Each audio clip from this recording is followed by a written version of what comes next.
Roberto Gomes Bolanhos.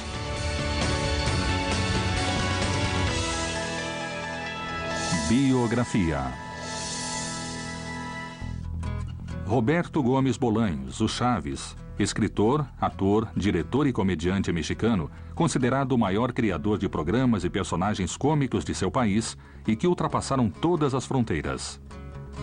Chaves, sua criação de maior sucesso há 40 anos ininterruptos, continua no ar em mais de 90 países, dublado em mais de 50 idiomas. Outra de suas criações, o Chapulin Colorado, se transformou em um ícone das telas da América Latina, no lugar dos super-heróis da cultura norte-americana.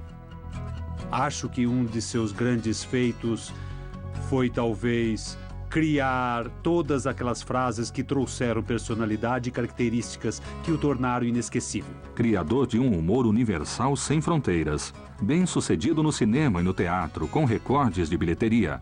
No rádio e na televisão, seus programas alcançaram os mais altos índices de audiência. Ele mostrou que é possível fazer uma televisão, um espetáculo bom e de sucesso.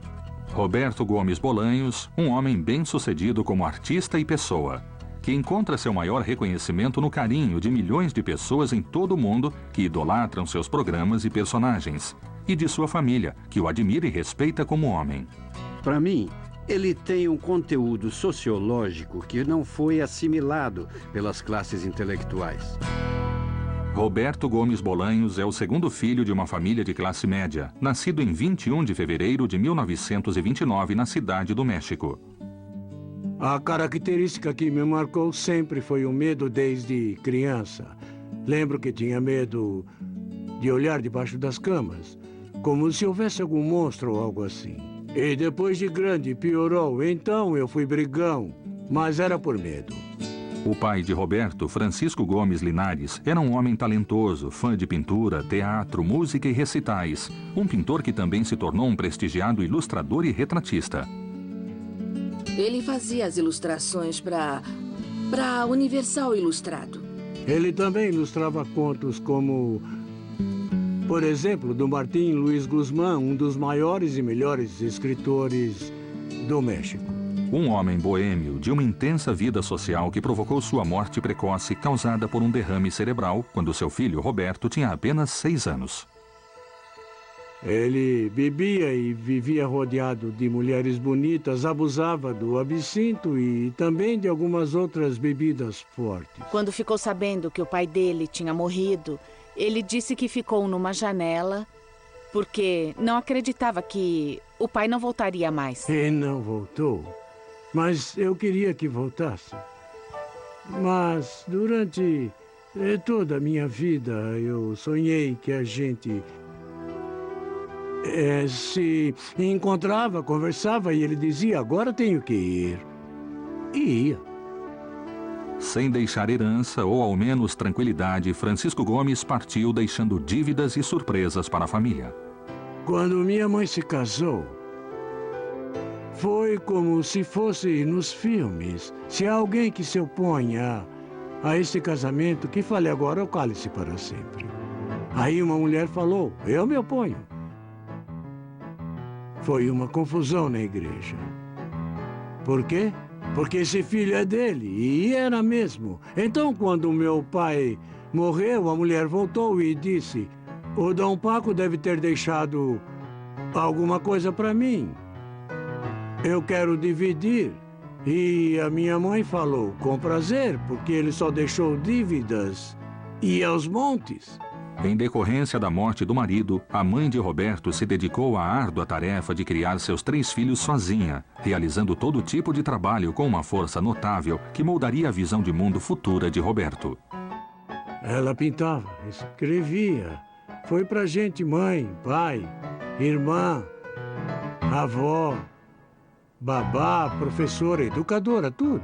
A estatura baixa e o medo recorrente que mais tarde influenciaram muitos dos personagens interpretados por Roberto fizeram com que se envolvesse em brigas desde muito novo e enfrentasse garotos bem maiores. A habilidade com os punhos o atraiu para o boxe, esporte que treinou durante anos escondido de sua mãe. Eu fiquei em segundo lugar no primeiro ano e fui campeão no segundo. E eu entrei para o Luvas de Ouro, o campeonato mais importante do boxe amador. Roberto também levava jeito para o futebol e chegou a brilhar como jogador amador. Era um tédio só, porque a única coisa era mandar a bola pro gol, jogar pro gol, jogar pro gol o tempo todo. Ele era um ótimo jogador. Acho que podia ter sido profissional se tivesse tamanho para isso. Mas ele não era muito privilegiado em sua altura e porte físico. A vantagem no futebol é dos menores. Porque com o jogo ao nível do chão, estamos mais perto. Já na adolescência, o carisma e as habilidades que tinha, além das artes como as quais já era envolvido, como a música, a pintura e a escrita, fizeram dele o líder da turma de seu bairro no México dos anos 40. Arranquei uma placa que era azul com letra branca. Pintei toda de azul e escrevi Rua Roberto Gomes. E ela ficou um tempo ali. Chegava alguém e perguntava: onde fica a Rua Nicolas San Juan? É só seguir na Roberto Gomes 3 quarteirões para frente. Por onde? Ah, mas tinha outro nome. Mas essa rua mudou o nome agora. Tem outro nome. Desde jovem era ele quem escrevia as músicas para conquistar as meninas e os esquetes dos amigos que armavam as festas. Ele era o cérebro de tudo e gostava do reconhecimento. Sua popularidade no bairro tornou famoso entre as jovens que frequentemente o assediavam. Eu o conheci em uma festa dos Aracuanes que meu primo me levou. Ele tocava maraca com eles no baile. Aí ele me falou: quer dançar comigo? Ah, eu quase desmaiei. Quem tinha me chamado para dançar foi o famoso Roberto Gomes. Também eram chamadas de Las Aracuanas as meninas que, naquela época, namoravam e saíam com a gente. E como namorada de Roberto Gomes, eu ficava muito... Eu me engrandecia muito e ele também ficava muito lisonjeado. No momento de escolher uma carreira profissional, a habilidade para desenhar e a facilidade com os números fizeram o jovem Roberto escolher a engenharia. Ele tinha um tio que queria muito que ele fosse engenheiro. E tinha um torno em casa que usava para fazer brinquedo. Então meu pai quis ser engenheiro para fazer brinquedo. Eu disse que ia ajudar, mas eu só passei alicate, porcas... É o que ela precisava. Entretanto, a falta de qualificação e o trabalho com um futuro monótono pela frente o levaram a repensar sua carreira. Certa manhã, um anúncio no jornal chamou sua atenção, de aprendizes para trabalhar no rádio e televisão. Na mesma manhã, lá se foi Roberto à agência de publicidade para se deparar com uma fila imensa, repleta de aspirantes ao posto de produtor. A menor fila era de redator publicitário. E foi esse o emprego que ele conseguiu. Aí o gerente disse: você consegue datilografar depressa? E eu... Bom, na verdade, nos últimos 2 anos não encostei numa máquina. Mas não importava, nos 2 últimos anos, nem nos anos anteriores, nunca tinha encostado numa máquina. O trabalho na agência fascinou o jovem Roberto. Ali ele teve uma revelação que viria à tona nos anos seguintes: o poder da linguagem publicitária e o potencial de utilização das frases curtas e repetitivas para um impacto em massa. Quando comecei a trabalhar ali, eu me encantei e falei: é o que quero fazer. Foi então que quis ir além e superar tudo. Foi aí que eu aprendi a escrever de verdade. Escrevia 12 horas por dia. Ele escrevia muito. A poltrona dele ficava bem na frente de uma porta que tinha aquelas fechaduras grandes, antigas, por onde dava para espiar. Aí eu e meus irmãos brigávamos para poder espiar. porque adorávamos vê-lo, pensar como ia escrever, fazer. Tudo era perfeitamente planejado. Nos cartazes ou vinhetas que criava, Roberto se destacava por seu senso de humor peculiar e espirituoso. Logo depois, seu chefe o indicaria para escrever seus primeiros roteiros para o rádio. Me falaram, pode escrever algo para Viruta e Capolina? Eu perguntei, quem são essas senhoras? Eu pensei que Viruta e Capolina fossem mulheres. Não, são os atores que trabalham na rádio. Então eu os conheci e depois disso eu comecei a escrever para todos os comediantes. Sem conhecê-los pessoalmente, o jovem Roberto Gomes escreveu seu primeiro roteiro e o impacto foi imediato. O programa de rádio tinha 15 minutos. Comecei a escrever e antes de um mês falaram, tem que aumentar para meia hora. Aumentamos e virou a maior audiência. De olho no potencial da combinação dos textos de Roberto Gomes com o carisma da dupla cômica, a empresa patrocinadora se propôs a reproduzir a mesma ideia em um meio em expansão, o da televisão. O trampolim que impulsionaria Roberto à fama e o faria descobrir mais um de seus talentos, a atuação. Roberto Gomes Bolanhos havia alcançado a fama como roteirista dos programas de rádio de Viruta e Capolina. Agora, na televisão, novas possibilidades estavam por vir, assim como novos desafios. Era mais ação do que palavras. Porque televisão é como cinema, é visual principalmente. E nós fomos bem. O novo programa, chamado Cômicos e Canciones, elevou a imagem da dupla, iniciando uma parceria entre atores e escritor que levaria Viruta e Capolina ao auge da fama nos anos 50 no México.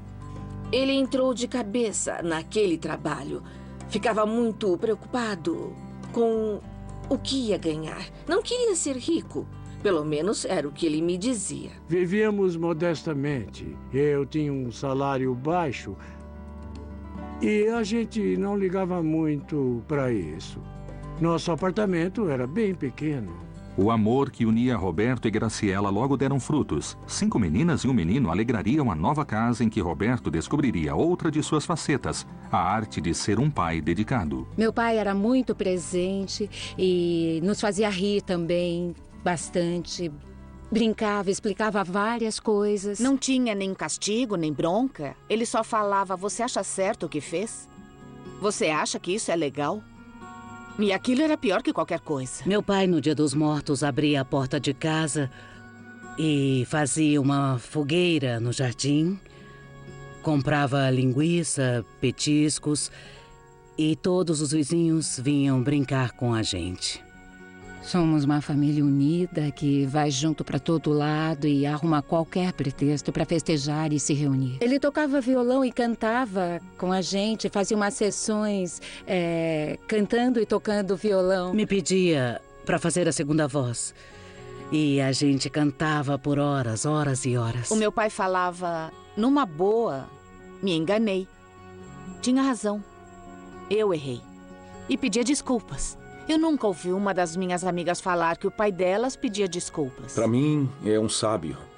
Um sábio que soube conduzir na vida irmãos que são tão diferentes em vários sentidos, o que é parte de sua sabedoria. Eu passei minha infância nos programas do Viruta e Capolina, que eram ao vivo, ou seja, era escrever durante a semana e ensaiar todas as manhãs. Lembro que ia lá no estúdio, onde se gravava o programa do Viruta e Capolina, e falava meu tio Capu e tio Viru. Quer dizer, éramos todos uma família de verdade. O programa Cômicos e Canciones serviu como meio para o inquieto e criativo Roberto explorar e incrementar sua veia artística. Logo, ele sentiria a necessidade de atuar. Então, começou em papéis secundários, nos quais se destacava por seus pulos e tombos ágeis, fruto dos esportes que praticava. Claro que sim! Entre, senhor! Olhem só, essa é uma ótima oferta que eu trouxe. É um anel com um brilhante da melhor qualidade. Eu posso vender para vocês. Olhem bem esse brilhante, 2 esmeraldas, um acabamento perfeito que nem na joalheria de Nova York conseguiriam fazer. Se vocês... Por favor, se vocês... Bom, essa é uma oferta que não vão encontrar. Olhem bem, olhem aqui. Espera um pouquinho, espera. Vocês precisam comprar. Precisam sim. Esperem. Eu quero mostrar. É o melhor que vão encontrar em qualquer lugar. É uma aliança que não tem igual. Vejam bem, garanto que farão um bom negócio. Eu posso vender por um preço ridículo, totalmente ridículo. Deu trabalho, mas consegui. Se é vendedor, pra fora. Você... A primeira vez que atuei em um programa, já tinha 29 anos. E foi porque faltou um ator. Os programas eram ao vivo, sem cortes. Quando saí, falaram, se saiu muito bem, por que não faz mais? Então continuei participando. Lembro de uma cena que me fez rir muito num programa do Viruta e Capulina em que ele participou. Eu recordo que minha mãe me falou, esse é o homem que escreve o programa. Então ele tomou um comprimido para dormir. Apagou, caiu imediatamente no sofá e tirou uma soneca. Eu dava tudo o que podia em qualquer coisa para escrever, atuar, dirigir. Quando dirigi, me falaram, é o diretor do programa? Eu não. Como não? O que está fazendo é dirigir. Eu não, eu só falei para eles que era para fazer isso, mais nada.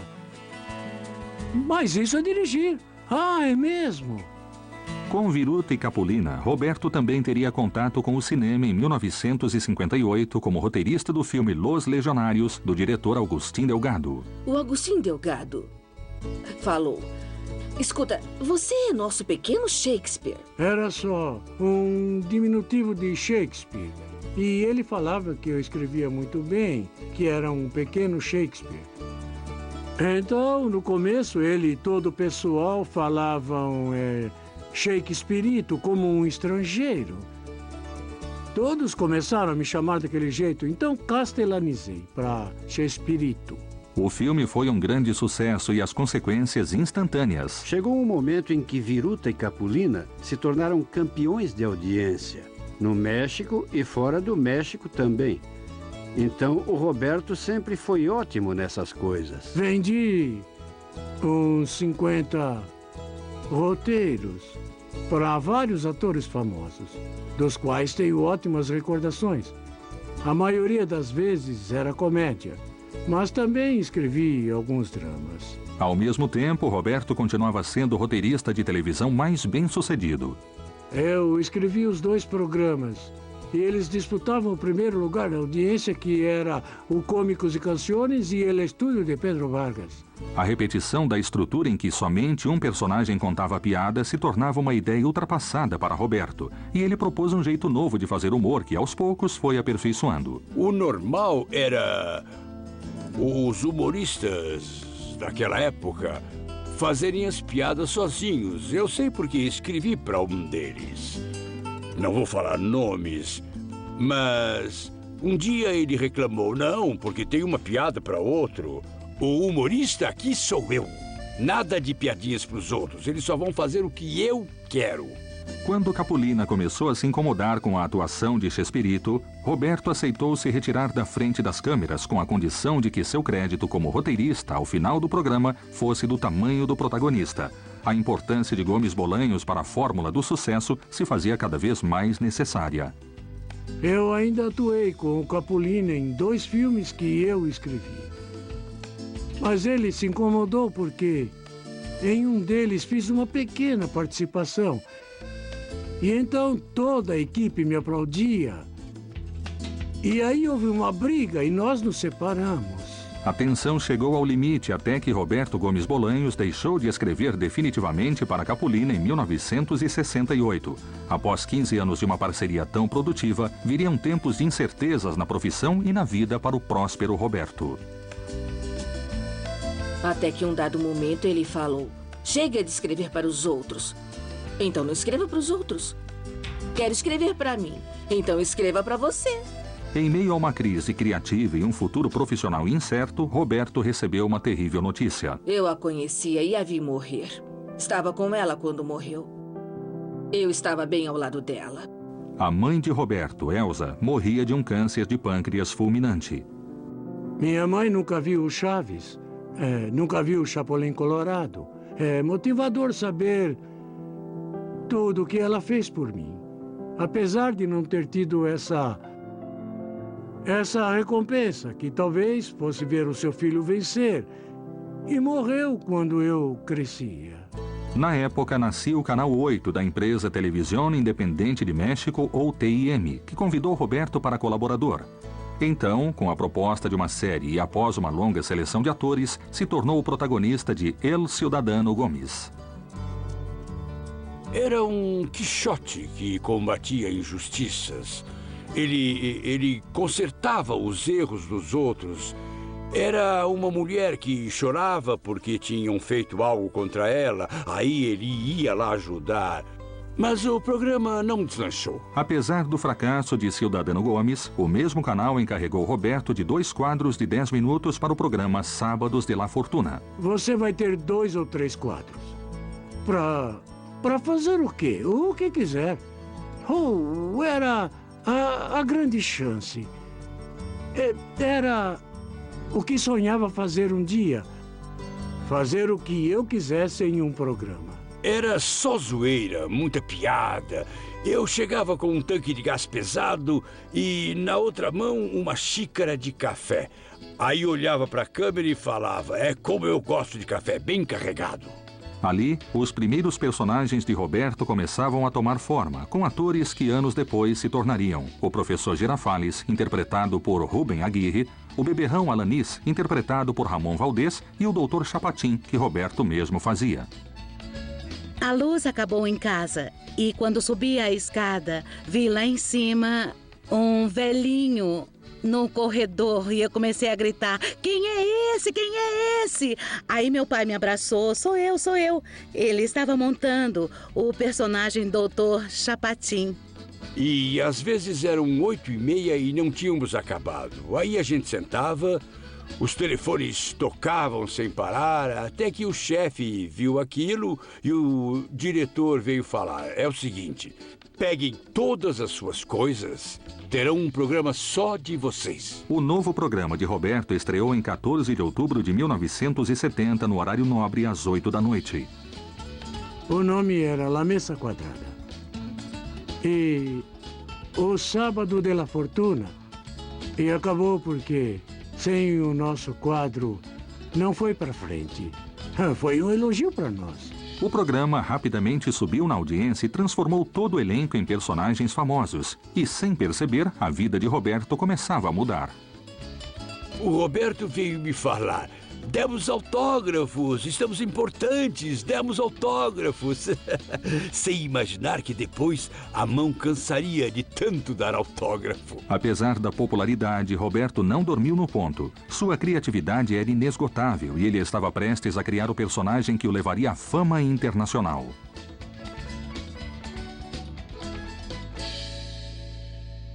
Após o sucesso consecutivo no rádio e na televisão, Roberto tinha seu próprio programa semanal, e a necessidade de novos quadros o levaria a criar o personagem que o tornaria famoso no mundo todo. Eu tinha oferecido para alguns atores uns 4 ou 5 comediantes famosos, ou que estavam em ascensão. E ninguém ligou e nem gostou. O valor está em superar o medo, não na falta dele. O Chapolin Colorado tinha consciência que era pequeno, bobo, fraco, desastrado.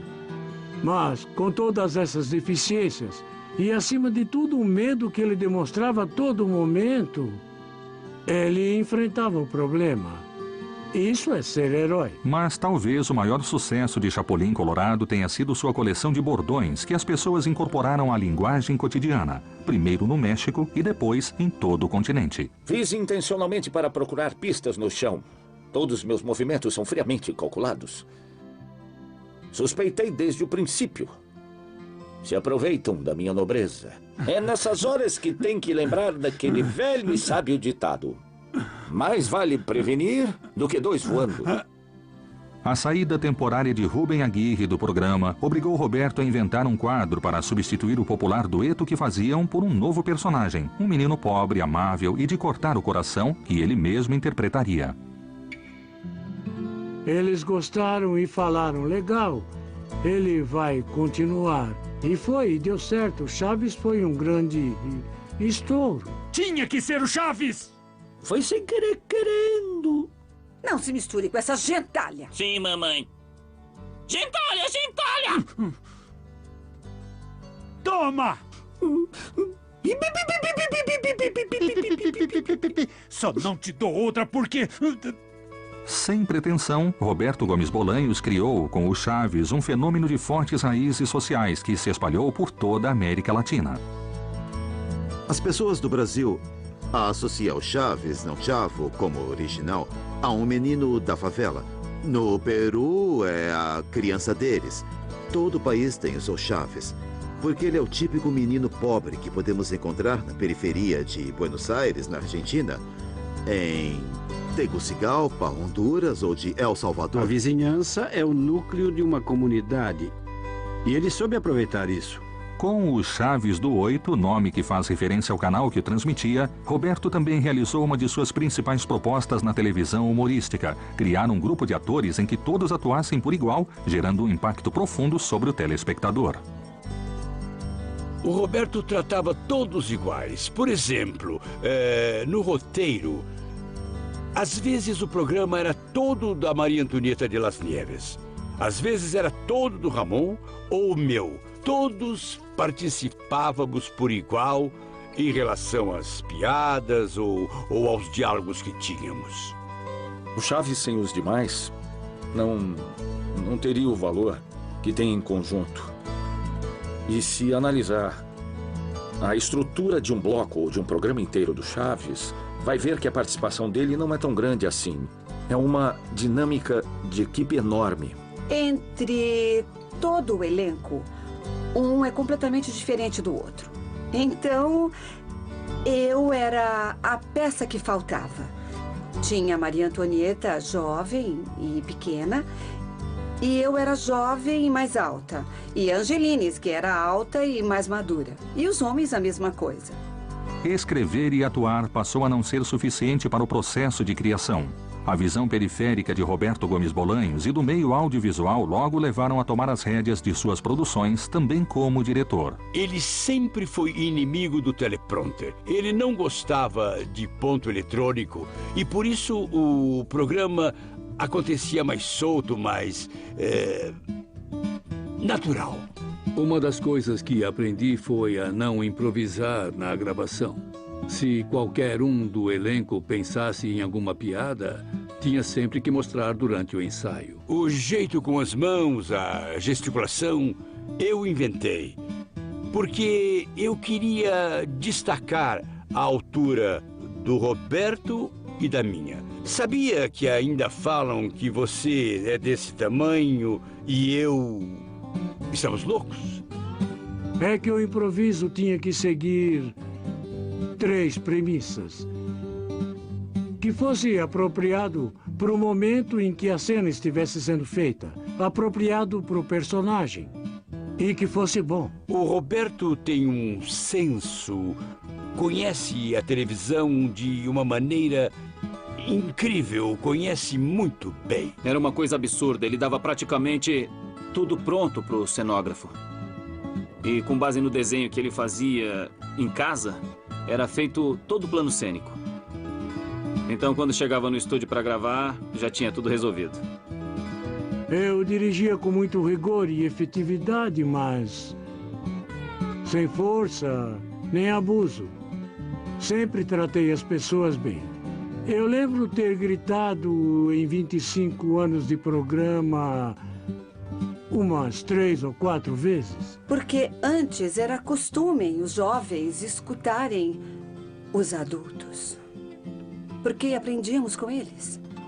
E sei que o último dos meus mentores, com quem aprendi tudo o que ele me permitiu aprender, foi o Roberto Gomes Bolanhos. Como pai dedicado e presente que sempre foi, Roberto observava as atitudes e brincadeiras dos filhos, que aos poucos eternizou na memória do público através de seus personagens tão familiares. Por exemplo, uma das minhas filhas dava pulinhos como o Chaves empolgado. Pai, e quando a gente chegar, então? Ela falava saltitando. Isso. E aí eu pegava bem as garrafas e depois e tudo. E eu pegava e zaz. Tá bom, Chaves, Sim, anda logo. Eu fazia uma porção de gestos para falar quando ia pedir para ele deixar eu ir comprar alguma coisa ou se ia brincar.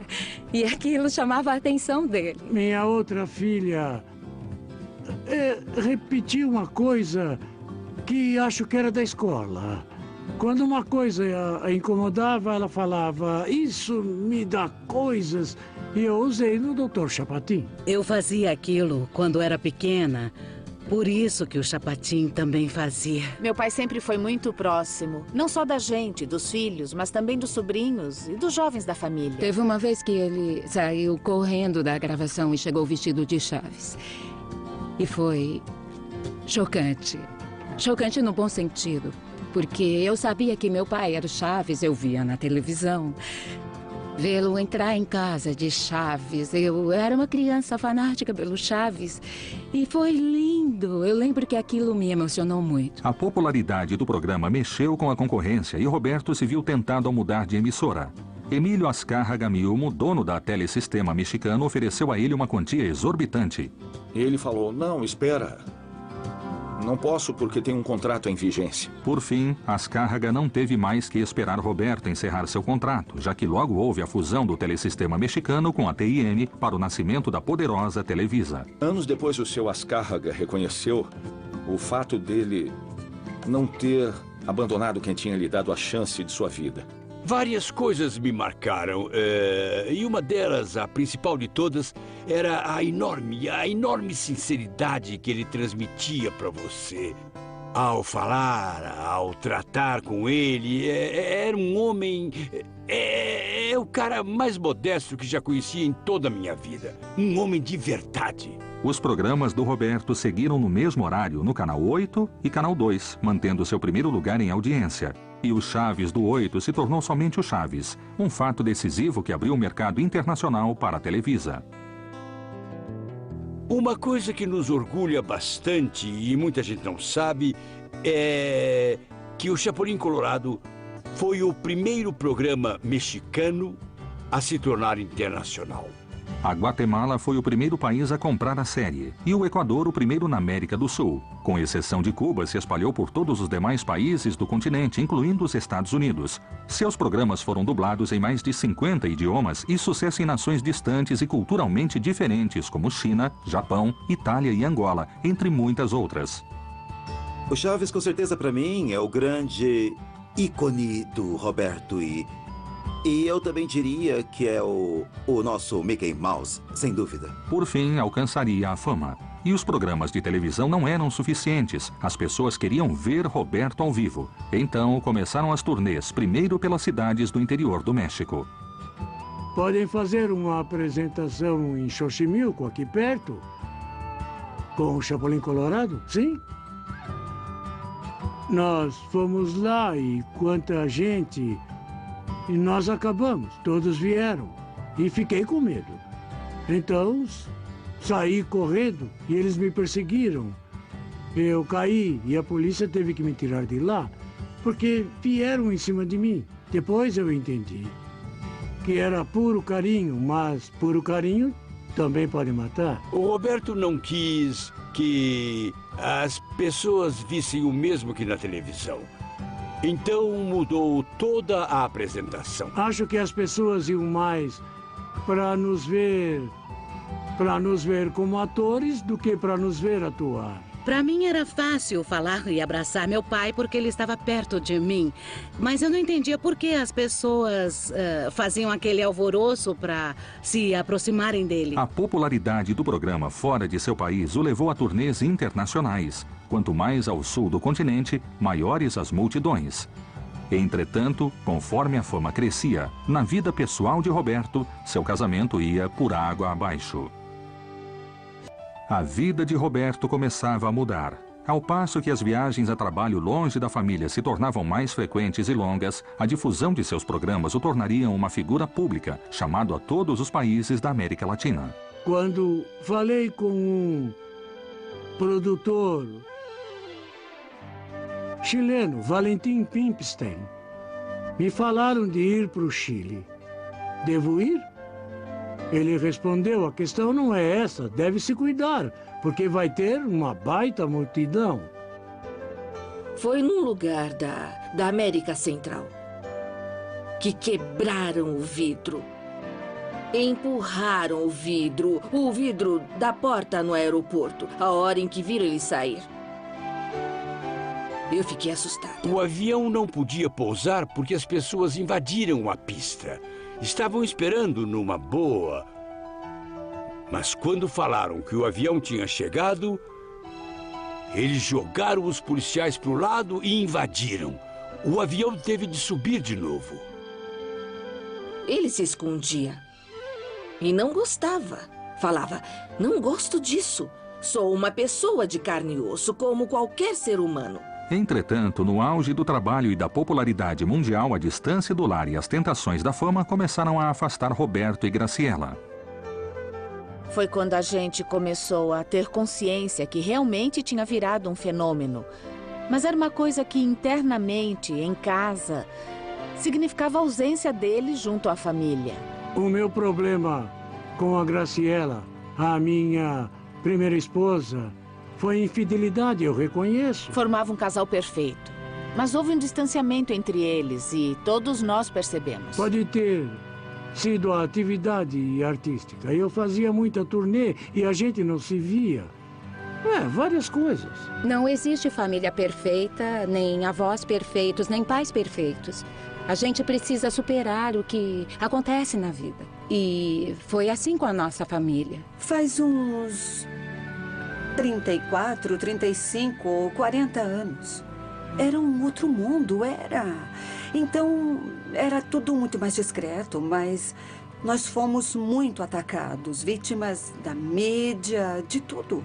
Mas não como fazem agora. Ah, não. Eu era uma malvada ladra de marido e ele era um desgraçado que largava tudo. Mas ele não abandonou os filhos. Era um pai extraordinário. Nesses 23 anos, fui muito feliz. E quando ele se foi, no começo eu sofri muito. Muito, muito mesmo. Ainda gosto dela. Não é mais minha esposa, mas gosto dela como irmã. E a ajudo em tudo que posso. Completamos 23 anos. E falei, agora está acabado. E a Florinda levou ele embora. Pouco depois do divórcio, Roberto tornava público o romance com uma integrante de seu quadro de atores, Florinda Meza. Se alguém diverte você, torna a sua vida mais alegre, fala coisas bonitas, te escreve poemas e faz desenhos seus quando você está sentada, você percebe que te olha e escreve alguma coisa na contracapa do roteiro que ele fazia para dirigir, então mostra o desenho que fez, você fica lisonjeada. No Chile, lembro como se fosse hoje, porque foi quando ela tomou a iniciativa. Eu sempre fui bobo para essas coisas. Ela falou, se quer beijar alguém, por que não beija agora? A mim. O relacionamento daria um novo estímulo a Roberto, que se transformaria em uma forte motivação para a criatividade. Desde que a fama o deixou preso aos programas e turnês, Roberto tinha deixado o cinema de lado, mas a Televisa queria aproveitar sua popularidade para lançar um novo longa-metragem. No entanto, Gomes Bolanho se recusou a fazer qualquer produção com Chapolin Colorado ou Chaves e surpreendeu o público ao levar a cabo sua paixão pelo futebol em El Chanfle, com todos seus atores interpretando papéis totalmente diferentes do programa infantil. O sucesso foi imediato e, em seguida, vieram os filmes Charrito, El Chanfle 2 e Dom Raton e Dom Rateiro, escritos, dirigidos e atuados por ele. Já o admirava como escritor, mas me surpreendi com a capacidade dele de atuar. É escritor, é diretor e é ator, o sonho de todos nós escritores. Creio que o Roberto faz parte dessa geração de de autores, atores e diretores de grande prestígio que todo o cinema mexicano conquistou em todos seus gêneros. Com as consequências da fama, os atores do elenco não quiseram perder tempo. Logo, muitos deles, deslumbrados com o sucesso, começaram a sair do programa. Entre eles, Carlos Villagrán, o Kiko. Cálice, você me deixa louco! Tivemos alguns problemas depois, mas não misturo isso, porque me interessa o tempo que trabalhou comigo. O Kiko saiu, ele chegou no Roberto para avisar e falou, vou me pagar tanto. E o Roberto então disse, vai, só uma coisa, o nome do Kiko é meu, você não pode usar. Que nada, ele usou o nome do Kiko até não querer mais.